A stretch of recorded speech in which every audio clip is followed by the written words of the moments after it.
warahmatullahi wabarakatuh. Alhamdulillah alladzi arsala rasulahu bil huda wa dinil haqq liyuzhirahu 'ala dini kullihi wa kafa billahi shahida. Asyhadu an la ilaha illallah wahdahu la syarika lah wa asyhadu anna Muhammadan abduhu wa rasuluh la nabiyya wa la rasula ba'da. Rabbi shrah li sadri wa yassir li amri wahlul 'uqdatam min lisani yafqahu qawli. Qala Allah Ta'ala fil Qur'anil Karim, syahrul Ramadan alladzi unzila fihi al-Qur'an hudan lin-nas wa bayyinatin minal huda wal furqan. Wa qala ta'ala wa nunazzilu minal Qur'an ma huwa shifaa'un wa rahmatun lil mu'minin wa la yazidu zalimina illa khasara. Yang kita muliakan dan semoga dimuliakan oleh Allah Ta'ala, Ketua bersama segenap pengurus Masjid Rahmatullah 1, Imam, Takmir, orang tua kami, tokoh-tokoh masyarakat, Bapak RW, Bapak RT, Ibu Ketua Majelis Taklim, bersama seluruh jamaah kaum muslimin, kaum muslimat rahimahumullah. Marilah kita bersyukur dan memuji Allah Ta'ala. Kita ucapkan alhamdulillahirabbil alamin. Kita masih sehat, dapat beraktivitas, terutama dapat beribadah. Semoga Allah Ta'ala menerima ibadah kita semua. Amin ya rabbal alamin. Kita perbanyak sholawat dan salam. Kita mohonkan kepada Allah Ta'ala semoga selalu dilimpahkan kepada Nabi Muhammad sallallahu alaihi wasallam. Kita ucapkan Allahumma shalli ala sayyidina Muhammad wa ala ali sayyidina Muhammad. Mudah-mudahan syafaatnya dengan izin Allah Ta'ala kita peroleh nanti di hari kiamat. Amin ya rabbal alamin. Jemaah berbahagia, dalam hadis riwayat Imam Ibnu Majah, Rasulullah sallallahu alaihi wasallam bersabda, "Inna lillahi ahlina minan nas." Qalu, "Ya Rasulullah, man hum?" Qala, "Hum ahlul Qur'an, ahlullah wa khassatuh."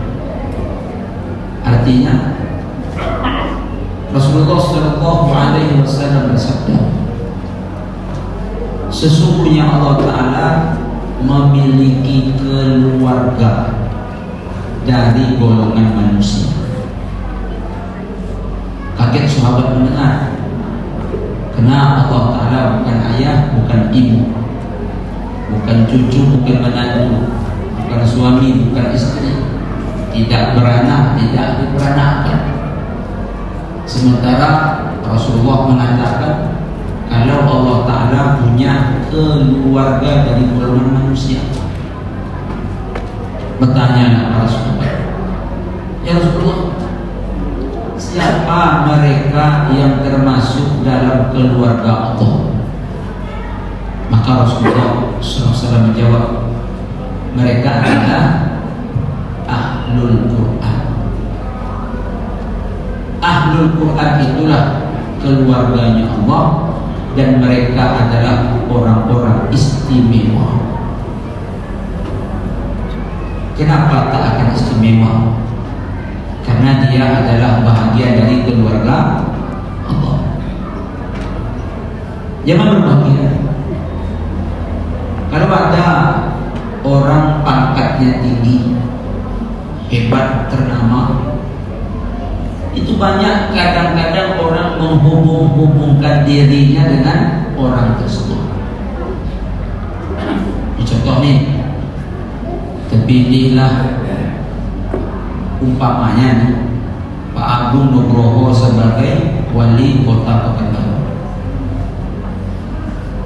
Padahal dia tak ada hubungan dengan Pak Agung, tapi begitu Pak Agung terpilih jadi wali kota, dihubung-hubungkannya dirinya dengan Pak Agung. Saya ada hubungan sama Pak Agung. Apa hubungannya?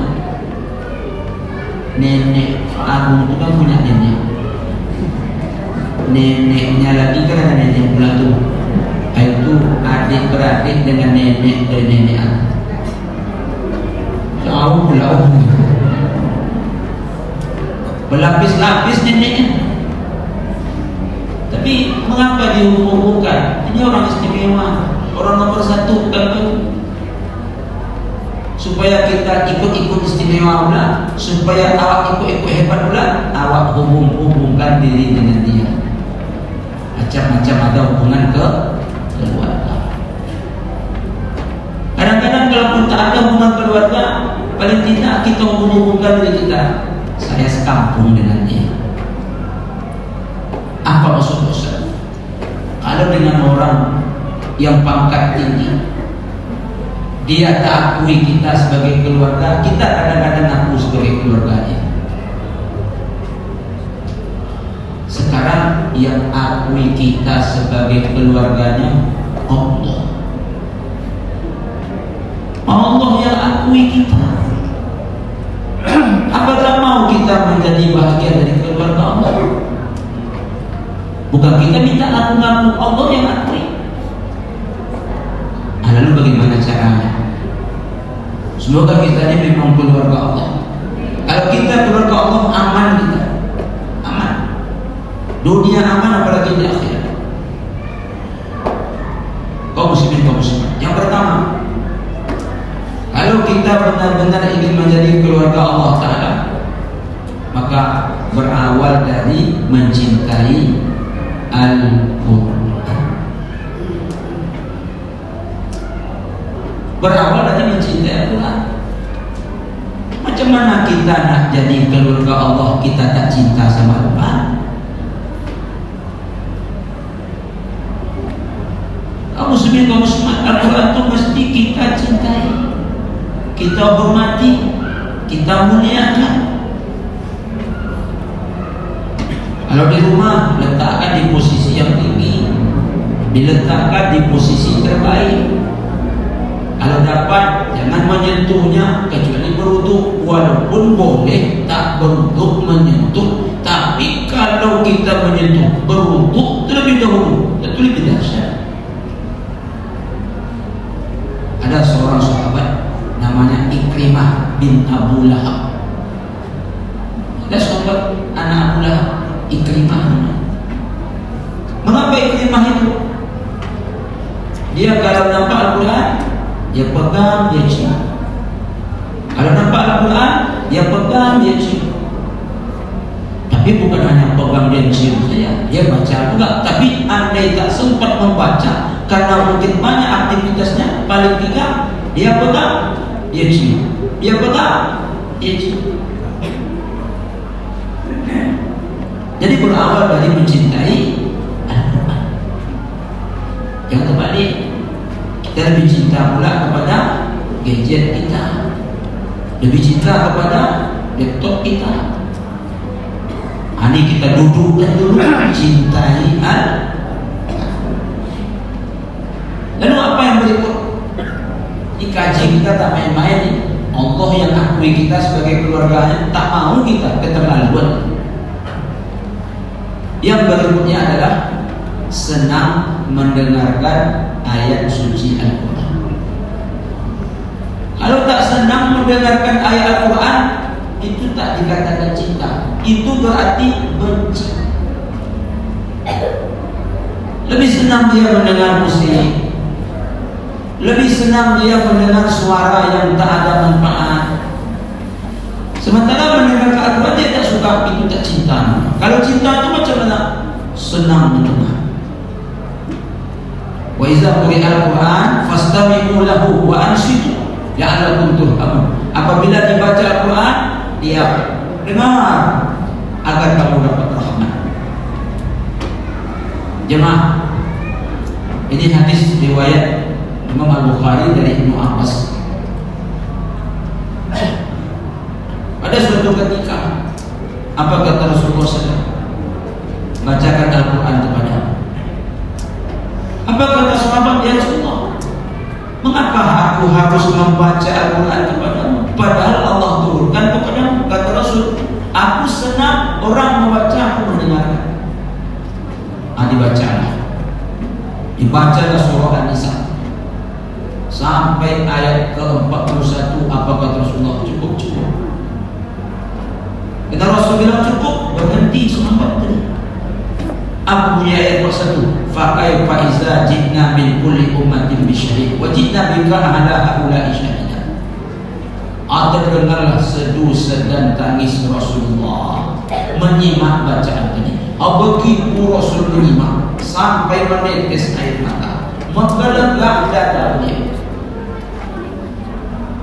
Maka kita walaupun tak paham dengan bacaan Al-Quran itu, begitu dibaca minimal diam, usah bercakap. Kenapa? Itu cinta. Tapi kalau tak senang mendengarkan Al-Quran, lebih senang pula mendengar lagu Romai Ramal, lebih senang pula mendengar lagu Rama Karno, lebih senang pula mendengar musik-musik lagi. Ini cintanya palsu. Yang ketiga, senang membaca. Cintai Al-Quran, suka mendengar, naik peringkat, senang membaca. Hari ini Ramadan sudah 16, malam ini malam 17.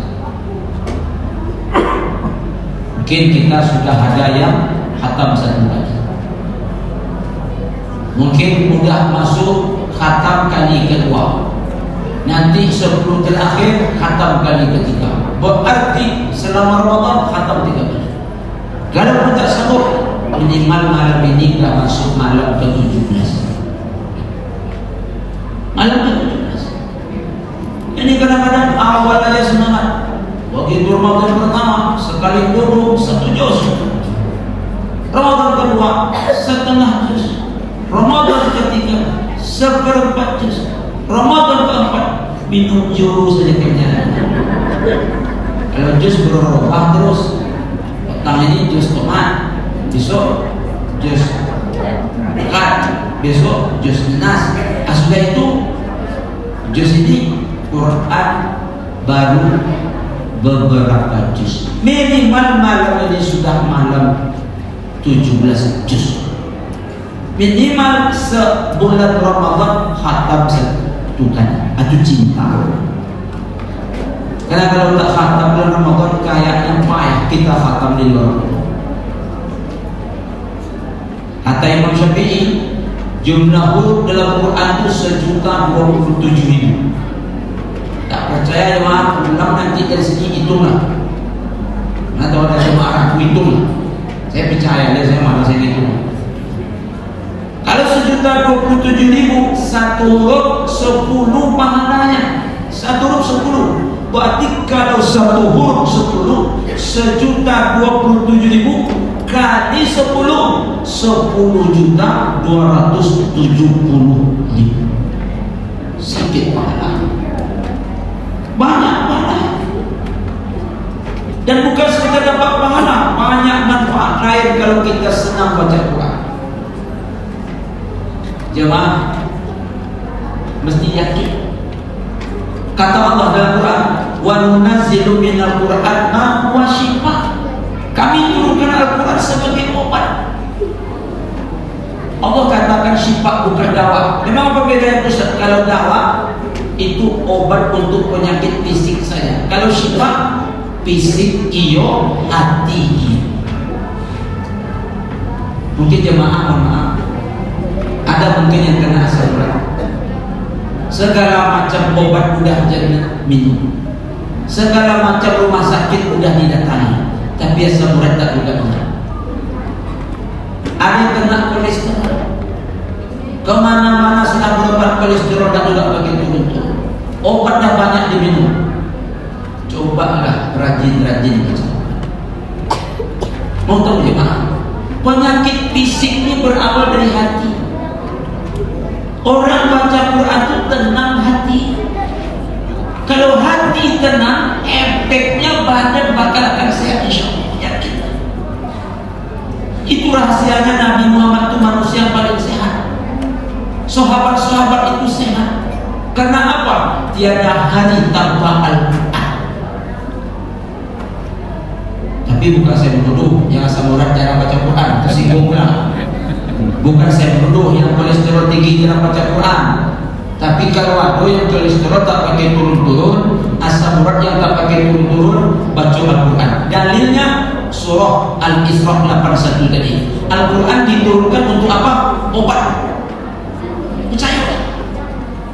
Semakin rajin baca Quran, semakin tenang batin. Kalau batin tenang, turun kolesterol. Tak percaya cubalah. Tapi tiap hari berapa obat kolesterol harganya? Yang kolesterol mana yang kolesterol? Yang asam urat berapa harga obatnya? Udah berapa lama minum obat? Tak sembuh-sembuh juga kan? Baca Quran, tak perlu keluar obat. Tapi satu juz sehari, insya Allah akan jauh dari penyakit. Yakin. Alladzina amanu wa tatma'innu qulubuhum bi dzikrillah. Ala bi dzikrillah tatma'innul qulub. Coba tengok orang baca Quran, sehat aja itu. Segala penyakit itu datang karena keluarga Allah.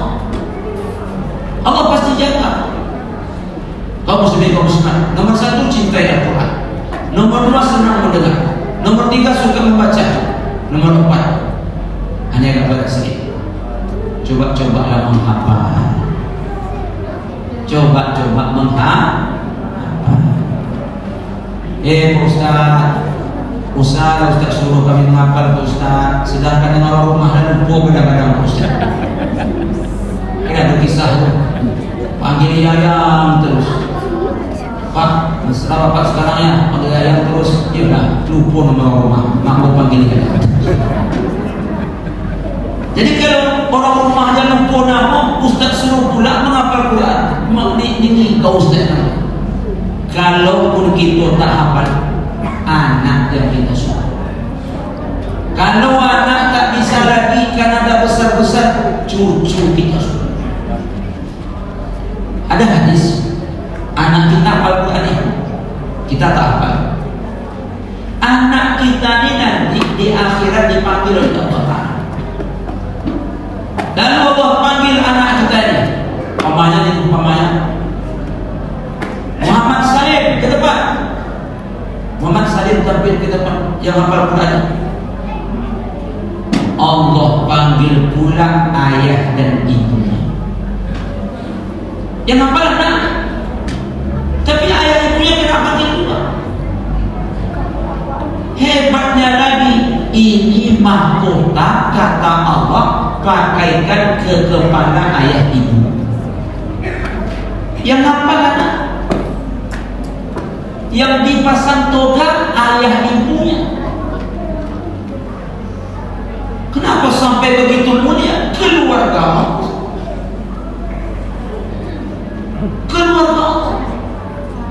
Belum terlambat kalau anak pun kita dah besar-besar, cucu.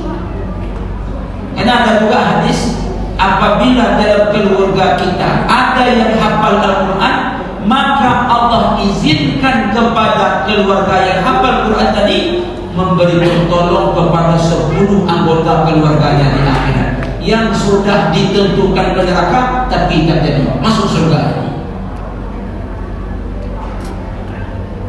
Kira kita tak bisa lagi anak tak ada lagi cucu, tak juga ada anak, tak juga cucu. Apa yang berkaitan dengan Al-Quran, dekat-dekatkan diri kita ke sana. Caranya, entah itu beli Al-Quran, infakkan ke rumah-rumah Al-Quran, wakafkan. Entah itu ada rumah tahfiz, beli Al-Quran, maka wakafkan. Maka itu tanggung-tanggung pahala. Yang berikut, nak jadi keluarga Allah Ta'ala adalah kita tadabburi ayat-ayatnya. Kitabun anzalnahu ilaika mubarakun liyadabbaru ayatnya. Al-Quran itu adalah kitab yang kami turunkan kepadamu. Apa perintah Allah dalam ayat ini? Tadabburi ayatnya. Minimal tadabbur itu dibaca terjemah. masih ada Ramadan 13 hari ke depan atau 14 hari ke depan. Biarlah tak jadi khatam selama Ramadan, tapi cara membacanya ditengok terjemah. Ini dahsyat ni. Allah yang suruh, itu ayatnya surah apa tu Ustaz? Surah Sad ayat 29. Tadabburi. Sehingga begitu kita baca, kita tadabburi, akan semakin nikmat. Ternyata Al-Quran itu berbicara tentang kita Allah. Karena kalau kita tidak tadabburi, hanya baca-baca begitu saja, mohon maaf, kita tak pula sempat duduk di majlis tafsir. Abilo masojo lagi, kita ingin tahu isi Quran itu dari awal sampai akhir. Kaum muslimin, kaum muslimat, puncak tertinggi ingin menjadi keluarga Allah setelah dicintai, suka mendengar, suka membaca, mau menghafal, mau mentadabburi, tertinggi adalah amalkan Al-Quran. Ini kalau kita mengamalkan Al-Quran, panjang pembahasannya, kita ambil satu ayat saja. Wasari'u ila maghfiratin min rabbikum wa jannatin arduha as-samawati wal ardh uiddat lil muttaqin. Apa perintah Allah dalam ayat ini? Segera kamu minta ampun. Minta ampun itu disuruh oleh Allah segera. Usah tunggu-tunggu, usah nanti-nanti. Setelah berbuat dosa, minta ampun langsung. Setelah berbuat silap dan salah, minta ampun langsung. Ini perintah Allah. Lalu kita tak kerjakan, berarti Allah akan coret nilai kita sebagai keluarga. Allah coret Ustaz karena dia melawan.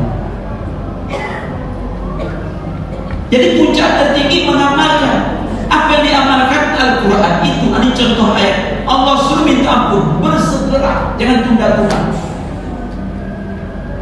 Berbicara tentang minta ampun, Ramadan ini paling pas.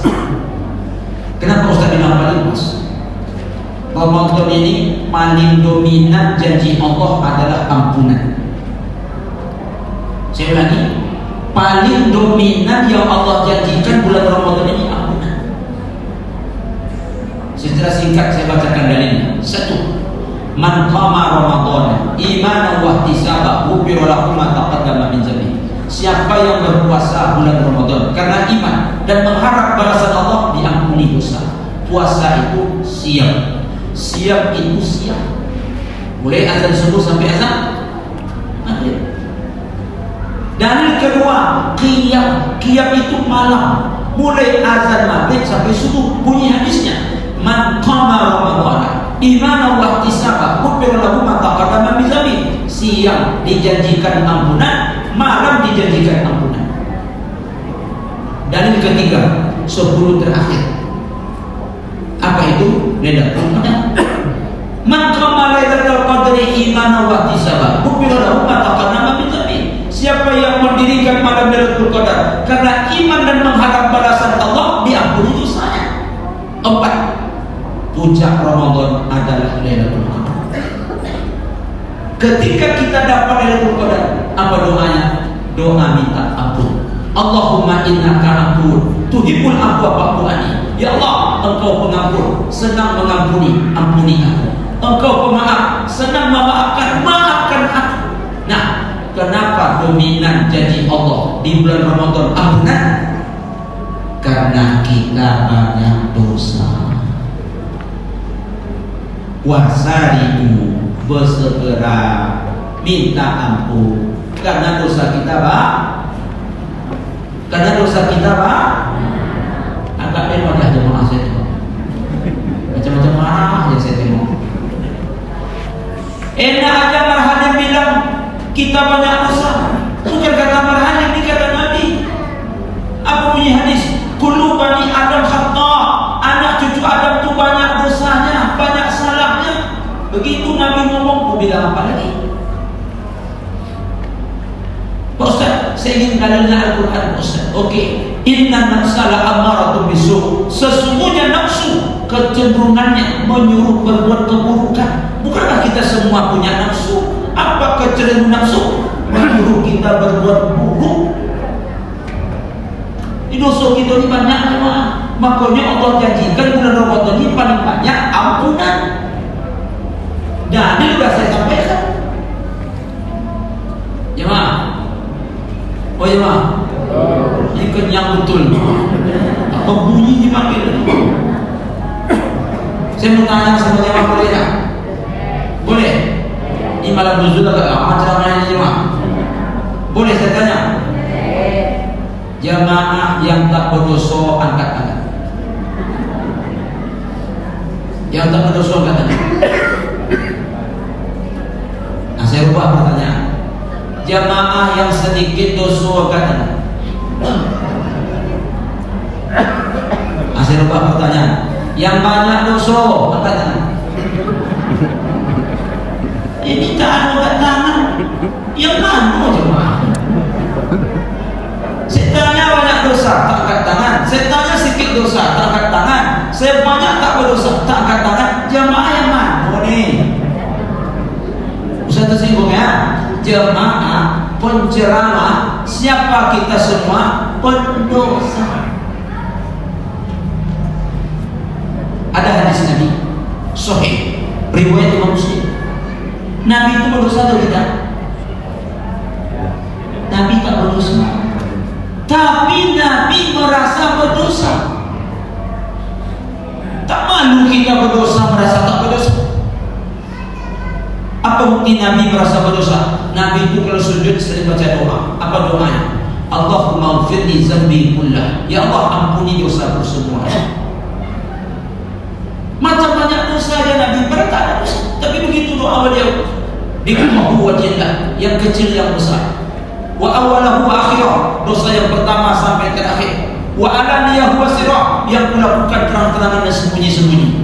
Padahal Nabi tak punya dosa kecil, tak punya dosa besar, tak punya dosa lama, tak punya dosa baru, tak pernah lakukan dosa terang-terangan, tak pernah lakukan dosa sembunyi-sembunyi. Tapi itu doa beliau. Jemaah, oh jemaah, yang paling cocok membaca doa itu siapa? Tak cocok kayaknya.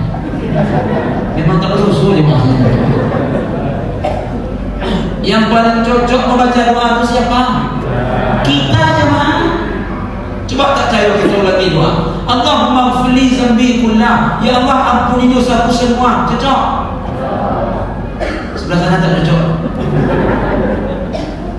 Diqahu wajillah, dosa kecil dosa besar cocok. Wa awalahu wa akhirah, dosa dulu sampai dosa kini cocok. Wa alaniyah wa sirah, yang melakukan terang-terangan sembunyi-sembunyi cocok. Tapi jangan ragu, jangan bimbang, jangan risau. Allah sudah janjikan ampunan. Cuma terpulang sama kita, mau atau tidak. Terakhir, di terakhir ini penekanannya. Kita kalau berbuat maksiat udah jelas dapat dosa. Betul? Kita kalau berbuat maksiat udah jelas dapat dosa. Betul? Tapi ketika kita berbuat baik, belum tentu Allah terima. Ini yang salah tangkap ya. Kalau berbuat maksiat lagi boleh dapat dosa. Berbuat baik belum tentu dapat pahala, karena tak terima tak tidak. Makanya ending Ramadan itu minta ampun. Apa ending Ramadan tadi? Lailatul Qadar. Apa doa kalau dapat Lailatul Qadar? Bukan minta pahala, bukan minta masuk surga. Allahumma innaka afuwwun tuhibbul afwa fa'fu anni. Ya Allah, Engkau pemaaf, senang memaafkan, maafkan aku. Kenapa minta maaf? Bukankah kita sudah capek ibadah? Tiap malam tarawih, tiap hari puasa, tiap hari baca Quran. Tapi kok minta ampun? Kayaknya doa yang pas minta surga kan? Karena capek beribadah. Minta pahala kan? Karena ada capek ibadah. Tapi kenapa Nabi ajarkan minta ampun? Dengarkan keterangannya. Betul kita beribadah, tapi mungkin tak sesempurna yang Allah inginkan. Kurang khusyuk, kurang ikhlas. Saya mau tanya sama jemaah mau suku ceramah panjang, ceramah pendek? Itu contohnya. Jemaah mau suku ayat tarawih imam panjang atau pendek? Sama kita rupanya jemaah. Jadi kita betul tarawih, betul kita witir, tapi tak sesempurna yang Allah inginkan. Banyak cacatnya, banyak kurangnya. Makanya minta maaf. Contoh berikut, betul kita baca Quran.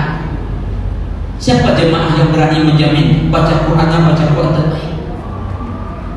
Kalau baca Quran jemaah WA masuk baca dulu, telepon masuk angkat dulu. Belum terlalu lagi mantap macam itu tu. Kadang-kadang hilang yang dibaca dulu. Tak dapat dicari ini. Lolo ibu dia Quran. Masuk apa yang kek dulu, WA baca dulu, mantap macam itu. Itulah amal kita banyak cacatnya. Betul kita puasa jemaah, betul kita puasa, tapi kebanyakan kita mungkin hanya tak makan tak minum, mata tak puasa, telinga tak puasa, mulut tak puasa. Itulah ibadah awak jemaah. Banyak kurang, banyak cacat. Makanya ending Ramadan tu sedang minta pahala jemaah, sedang minta surga yang cocok. Maafkan aku ya Allah. Dan itu perintah Allah dalam Al-Quran. Jadi terakhirnya asli terakhirnya mah. Tak jadi selesai ini. Kita sebanyak apapun pahala tidak pernah cukup mengantarkan kita ke surga. Tapi satu dosa udah cukup banyak menghalangi kita masuk surga. Saya ulangi, sebanyak apapun pahala tidak cukup mengantarkan kita ke surga. Tapi satu dosa udah cukup banyak menghalangi kita masuk surga. Dan siapa kita yang banyak pahalanya? Siapa? Sempatlah masuk surga ni karena banyak pahala. Tak akan masuk awak jemaah cahayolah, jemaah cakap ambo cahayolah. Siapa awak yang banyak pahala? Ustaz pula ada ni dia kan macam itu namanya. Yang dijamin masuk surga itu berapa orang jemaah? 10 kan? Abu Bakar, Umar, Utsman, Ali, Ubaidah bin Jarrah, Abdurrahman bin Auf, Talha bin Ubaidillah, Zubair bin Awam, Sa'ad bin Abi Waqqas, Sa'ad bin Zaid. Ini 10 sahabat yang dijamin masuk surga. Siapa jemaah yang bisa mengejar amal mereka? Kalau sempatlah masuk surga mesti banyak pahala. Saya ulangi, siapa jemaah yang bisa mengejar amal mereka yang 10 itu? Abu Bakar itu jemaah infaknya seluruh hartanya, tak ada tinggal lagi jemaah, habis diinfakkan ke semuanya. Siapa jemaah berani berinfak malam ini semua hartanya, sehingga tak bisa beli nastar lagi, tak bisa balik kampung lagi, tak bisa beli baju rayu lagi, kena dah diinfakkan semua. Siapa sanggup? Untuk itu ampunan Allah lah yang kita cari. Ampunan Allah lah yang kita buru, karena pahala kita tidak cukup. Namun tetap semangat, karena makin banyak beribadah, makin besar kemungkinan dapat ampunan. Ini yang bisa kita sampaikan. Semoga yang sedikitnya ada manfaat. Semoga di mata Allah Ta'ala kita adalah keluarganya. Tapi ingat, cintai Al-Quran, senang mendengarnya, suka membacanya, mau memahaminya. Bahkan kita terdapat ada usaha untuk menghafal, kemudian mengamalkannya di dalam kehidupan. Terima kasih atas perhatian. Mohon maaf banyak kekurangan. Kita tutup dengan doa kafaratul majlis. Subhanakallahumma wa bihamdika asyhadu an la ilaha illa anta astaghfiruka wa atubu ilaik. Billahi taufiq wal hidayah. Assalamualaikum warahmatullahi wabarakatuh.